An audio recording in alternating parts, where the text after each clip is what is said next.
লেখাটা কোনো একটা জায়গা থেকে নেওয়া। লেখাটা পড়ার সময় খুশিতে আমার চোখে পানি চলে আসছিল। তো গল্পটা তোমরাও শেষ পর্যন্ত শোনো, আশা করি তোমাদেরও ভালো লাগবে। 15 দিন হলো মেয়েটি ছেলেটির সাথে ব্রেকআপ করছে, কিন্তু যোগাযোগ বন্ধ রাখেনি।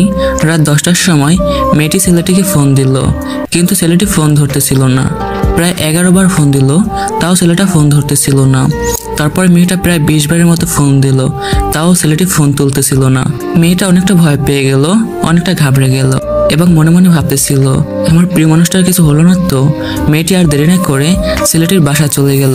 বাসায় গিয়ে দেখে দরজা খোলা আছে। মেয়েটি বলল, ওই আপনি ফোন ধরেন না কেন?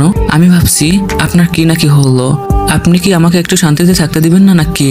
ছেলেটি বলল, ফোন ধরলাম না কারণ আমার প্রিয় মানুষটাকে খুব সামনে থেকে দেখতে ইচ্ছে করতেছিল। মেয়েটি বলল, এত রাতে সে কিসের জন্য আসবে?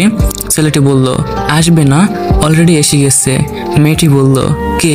ছেলেটি বলল, এই যে আপনি। আমি জানি আমি ফোন না ধরলে আপনি চলে আসবেন। মেয়েটি বলল, আর যদি না আসতাম? ছেলেটি বলল, ভুল মানুষকে তো ভালোবাসিনি। আপনি টেবিলে বসেন, আমি খাবার নিয়ে আসছি। মেয়েটি কান্না করছে। ছেলেটি বলল, এই যে কান্না থামান, আপনার সব পছন্দের খাবার রেডি আছে, শুরু করেন। মেয়েটি আর কিছু না বলে দ্রুত খাবার শুরু করলো। দুজনেই পাশে বসে আছে। ওদেরকে দেখে মনে হচ্ছে পৃথিবীর সব থেকে সুখী মানুষ ওরা। তারপর দুজন দুজনকে খাইয়ে দিল।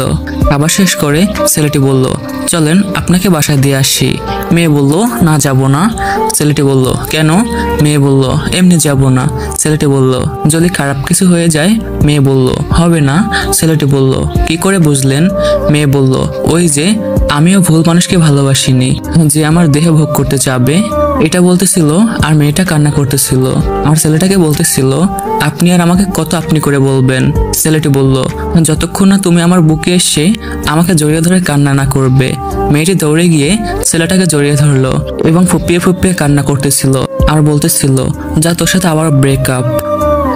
সত্যি ভালোবাসা কতই না সুন্দর, তাই না?